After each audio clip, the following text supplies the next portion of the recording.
നിർമ്മൽ കൃഷ്ണ സാമ്പത്തിക തട്ടിപ്പിൽ നിക്ഷേപകരെ വഴിയാധാരമാക്കി കേന്ദ്ര സർക്കാർ. കേസ് സിബിഐ അന്വേഷിക്കണമെന്ന സംസ്ഥാന സർക്കാരിന്റെ ആവശ്യം കേന്ദ്രം തള്ളി. സിബിഐ അന്വേഷണം പ്രായോഗികമല്ലെന്ന് കേന്ദ്ര സർക്കാർ സംസ്ഥാനത്തെ അറിയിച്ചു. നിക്ഷേപകരെ കേന്ദ്ര സർക്കാർ വഞ്ചിച്ചെന്ന് സിപിഐഎം നേതാവ് CK ഹരീന്ദ്രൻ പറഞ്ഞു. കേരളത്തിലും തമിഴ്നാട്ടിലുമുള്ള നിരവധി നിക്ഷേപകരുടെ 600 കോടിയോളം രൂപ നഷ്ടപ്പെട്ട വലിയ സാമ്പത്തിക തട്ടിപ്പിലാണ് കേന്ദ്ര സർക്കാരിന്റെ പിന്മാറ്റം.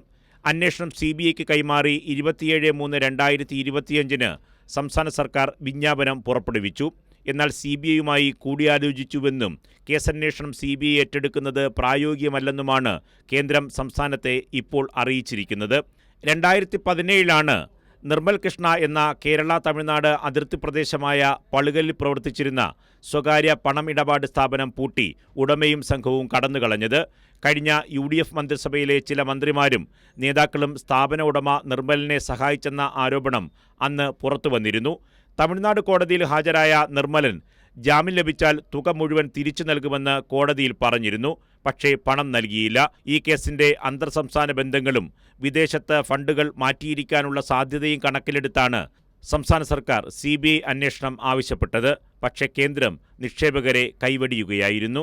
കൈരളി ന്യൂസ്, തിരുവനന്തപുരം.